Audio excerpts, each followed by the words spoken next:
कहानी की शुरुआत में हम पानी में डूबे टोक्यो शहर को देखते हैं, जहां कुछ बच्चे टोक्यो बैटल कोर नाम का एक गेम खेल रहे होते हैं, जिसमें उन्हें एक ऊंचे स्थान पर गड़े झंडे को उखाड़ना होता है। उनकी टीम में 5 प्लेयर होते हैं और जिस भी टीम का कोई भी प्लेयर उस झंडे को उखाड़ता है वो टीम विजेता हो जाती है और विजेता टीम को खाने का सामान दिया जाता है। ये मुकाबला ब्लू ब्लेज और येलो टीम के बीच होता है और दोनों टीम के प्लेयर बहुत ही तेजी से आगे बढ़ रहे होते हैं। तभी ब्लू ब्लेज का एक उसागी नाम का प्लेयर ज्यादा आगे बढ़ने के चक्कर में बबल का सहारा लेता है, जिससे वो एक छत पर जा गिरता है जो बहुत कमजोर होती है और वो छत टूट जाती है, जिससे उसागी नीचे गिरने लगता है और उसके नीचे एंटीलियन पिट नाम का एक भंवर होता है, जिसमें गिरने पर उसकी मौत भी हो सकती थी, पर वो किसी तरह एक चैन के सहारे हवा में लटका हुआ था। उसागी को हवा में लटका देख उस खेल का चीफ सीन बचाव के लिए रेस्क्यू टीम भेजता है, लेकिन रेस्क्यू टीम के पहुंचने से पहले ही उसकी टीम का सबसे होनहार प्लेयर, जिसका नाम हिबिकी होता है, वो बबल का सहारा लेते हुए उसागी को बचा लेता है, क्योंकि वो बबल को महसूस करता था और उसे बबल से एक अद्भुत संगीत सुनाई देती थी। उसके बाद हिबिकी तेजी से फिनिश लाइन तक पहुंचकर उस झंडे को उखाड़कर अपनी टीम को विजेता बना देता है, जिसे देखकर सभी लोग बहुत खुश और हैरान भी होते हैं। उसके बाद हम देखते हैं कि ब्लू ब्लेज की टीम अपनी जीत की खुशी मना रही होती है और वहीं हिबिकी अपना हेडफोन लगाए अकेला बाहर खड़ा होता है। दरअसल हिबिकी को कान की एक बीमारी होती है, जिसकी वजह से उसे शोर से एलर्जी होती है, इसीलिए वो हमेशा हेडफोन लगाए रहता था। तभी वहाँ पे चुपके से उनकी टीममेट मकोतो आ जाती है, जो हिबिकी का हेडफोन ले लेती है। हिबिकी उसे ऐसा करने से मना करता है और हेडफोन वापस मांगता है, तो मकोतो भी उसे वो हेडफोन वापस कर देती है। इसके बाद वो उससे कहती है कि तुमने उसागी को बचाने की जोखिम क्यों उठाई? अगर तुम एंटीलियन पिट में गिर जाते तो उसे हेडक्वार्टर को जवाब देना पड़ता और उन सबको यहाँ से निकाल दिया जाता। तो हिबिकी उससे कहता है कि उसने ऐसा इसलिए किया क्योंकि उसे उसकी जरूरत थी। उसके बाद हम एक टावर को देखते हैं, जहाँ से हमेशा हिबिकी को एक सॉन्ग सुनाई देता था, जिसे सुनकर हिबिकी उस टावर की ओर जाने लगता है। मकोतो हिबिकी को रोकने की कोशिश करती है, लेकिन वो नहीं रुकता और वो टावर की ओर चला जाता है।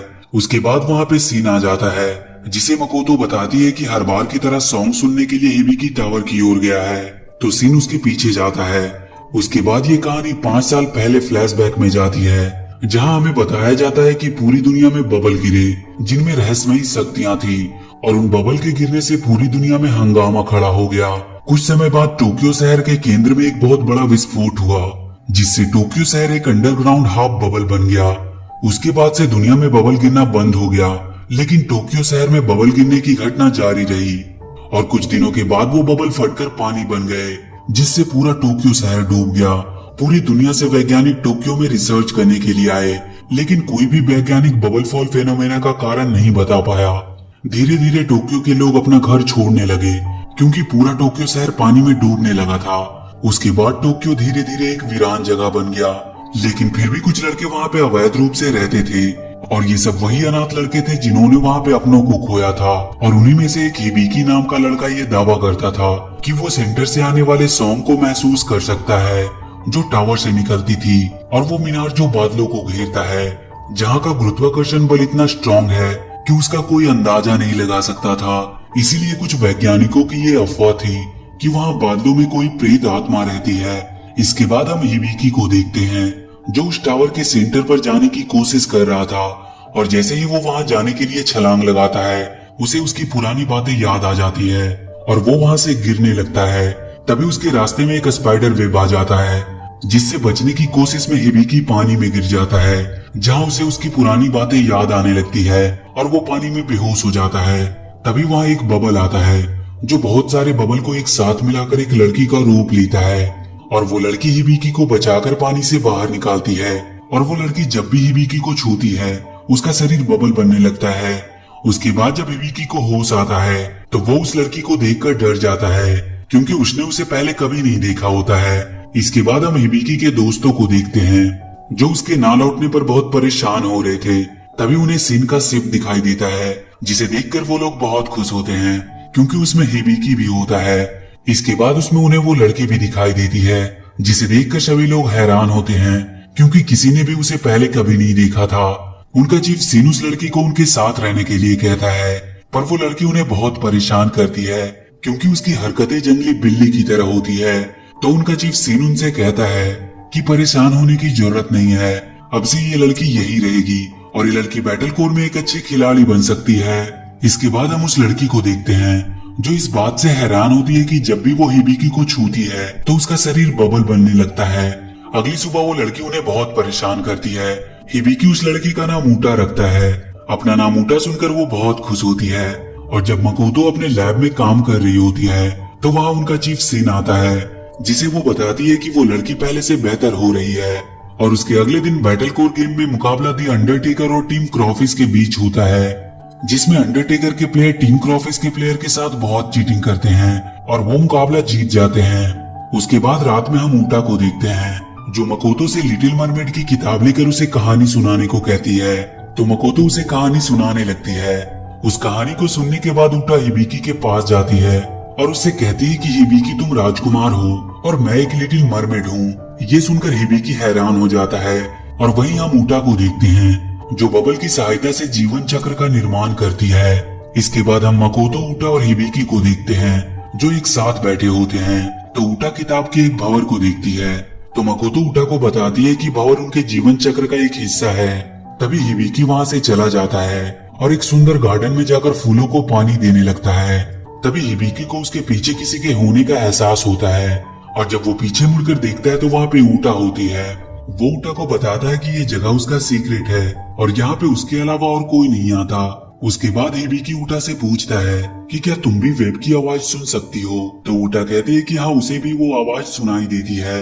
इसके बाद ऊटा हिबिकी के हेडफोन की ओर इशारा करती है तो वो उसे बताता है कि बचपन में उसे शहर में होने वाले शोरगुल की आवाज से बहुत डर लगता था, जिसकी वजह से उसकी मॉम ने उसे बहुत से डॉक्टर को दिखाया लेकिन उसका कोई इलाज नहीं मिला।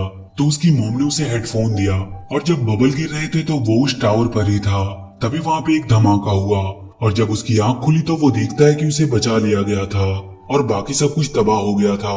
और उसी के बाद से उसे उस टावर से एक सॉन्ग सुनाई देता है जो सभी आवाज से बिल्कुल अलग है और वो ऊटा से कहता है कि उसने इससे पहले किसी को ये बात नहीं बताई। इसके बाद वो दोनों वहाँ पे बहुत एंजॉय करते हैं और वहीं हम मकोतो को देखते हैं जो अपने लैब में होती है। तभी वहाँ पे अंडरटेकर टीम के प्लेयर आ जाते हैं और उसे किडनैप करके ले जाते हैं। उन्होंने ये सब इसीलिए किया होता है ताकि वो ब्लू ब्लेज के साथ लाइव स्ट्रीम करके पैसा कमा सके। और इसके बाद वो ब्लू ब्लेज के बचे 3 प्लेयर को भी भंवर में फंसा देते हैं और वो तेजी से आगे बढ़ने लगते हैं। और जब ऊटा भंवर को देखती है तो वो उसमें जंप लगा देती है लेकिन वो उसमें गिरती नहीं है, वो बबल के सहारे आगे चली जाती है। तो हिबिकी भी अपने साथी की मदद से ऊटा के पास पहुंच जाता है। उसके बाद दोनों तेजी से आगे बढ़ने लगते हैं। उन दोनों को तेजी से आगे बढ़ते देख अंडरटेकर टीम के प्लेयर उन्हें नीचे गिराने की कोशिश करते हैं लेकिन वो दोनों उनका सामना करते हुए उस झंडे तक पहुंच जाते हैं और वो ये मुकाबला जीत लेते हैं और अपने साथी मकोतो को भी वहां से छुड़ा लेते हैं। उसके बाद वो हमेशा की तरह अपनी जीत को सेलिब्रेट करते हैं और वहीं हम ऊटा को देखते हैं जो बाहर खड़ी उस टावर की ओर देख रही होती है। तभी वहाँ एक स्पाइडर वेब आता है और वो उसमें चली जाती है जहाँ उसे पता चलता है कि उसे उसकी बहनें सागर में बुला रही है और अगर ऊटा नहीं जाती है तो वो उसकी जगह को तबाह कर देंगे। तभी वहाँ हिबिकी आ जाता है जो ऊटा को उसकी पहली जीत के लिए उसे एक गिफ्ट देता है जिसे लेकर ऊटा बहुत खुश होती है। उसके बाद हिबिकी ऊटा को बताता है कि आज उसने पहली बार अपने आप को महसूस किया है और ये सब सिर्फ उसी की वजह से संभव हो पाया। तभी हिबिकी देखता है कि वो बबल फिर से गिरने लगते हैं। गिरते बबल को देखकर मकोतो हैरान हो जाती है क्योंकि ये बबल ठीक वैसे ही होते हैं जो 5 साल पहले गिरे थे और वो अपने साथियों को बताती है कि ये सेकंड बबल फेनोमेना है और उन्हें जल्दी से टोक्यो शहर को छोड़ देना चाहिए। तो उसागी उन्हें बताते हैं कि ऊटा और हिबिकी अभी तक नहीं आए हैं और वहीं हम ऊटा और हिबिकी को भी देखते हैं जहाँ हिबिकी ऊटा को संभालने के लिए उसका हाथ पकड़ता है तो उसका हाथ बबल बन जाता है और एक बबल जाकर हिबिकी के चेहरे पे गिरता है। तो उसे याद आता है कि जब पहली बार बबल गिरा था तो उसे जो बबल मिला था वो ऊटा थी जिसमें से उसे वो मधुर सॉन्ग सुनाई देता था। इसके बाद ऊटा हिबिकी को बताती है कि आज उसका आखिरी दिन है, उसे उसकी बहन बुला रही है और वो हिबिकी को उसका पीछा करने से मना करती है। ये कहकर ऊटा वहाँ से जाने लगती है तो हिबिकी उसके पीछे जाने की कोशिश करता है। तभी वहाँ पे रेड बबल आ जाते हैं और हिबिकी को पकड़कर पानी में गिरा देते हैं पर तब तक उनके दोस्त जहाज लेकर वहाँ पर पहुंच चुके थे और वो हिबिकी को बचा लेते हैं। उसके बाद वहाँ सब बर्बाद होने लगता है, पानी का स्तर बढ़ने लगता है और ऐसा लगता है कि उनका शिप वो टावर खींच रहा है। और वहीं हम ऊटा को देखते हैं जो टावर के केंद्र में चली जाती है और इधर हिबिकी इस टावर पर जाने की तैयारी कर रहा होता है। और जब उसके दोस्त उसे ऐसा करने से मना करते हैं तो हिबिकी कहता है कि ऊटा वहां पर फंसी है और उसे उसकी जरूरत है। तो सभी लोग उसके साथ जाने के लिए तैयार हो जाते हैं।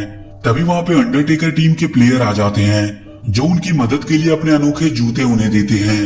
इसके बाद हिबिकी और उसके दोस्त उस टावर की तरफ निकल पड़ते हैं।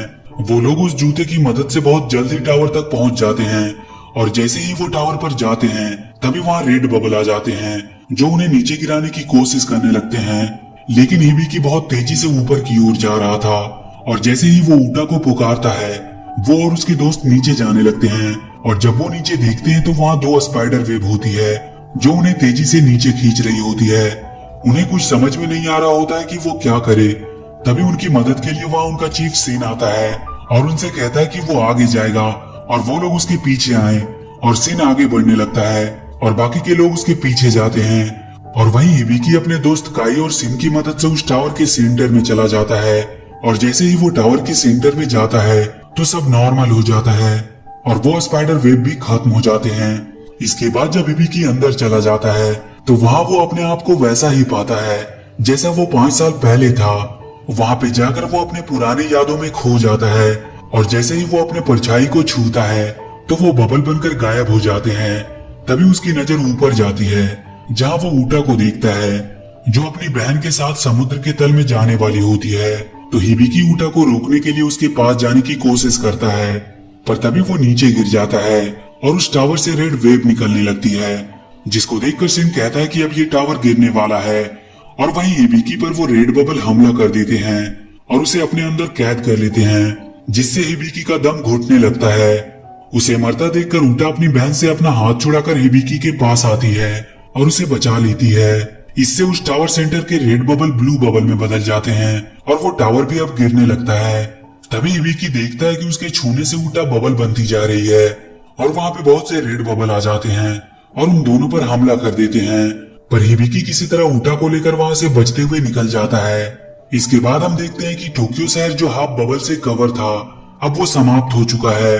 और वहीं हम ऊटा को देखते हैं जो हिबिकी के संपर्क में आने से पूरी तरह से बबल बन जाती है और पानी में चली जाती है। तभी वहां पे हिबिकी के दोस्त आ जाते हैं और वो सब देखते हैं कि ऊटा बबल बनकर चारों तरफ गिर रही होती है।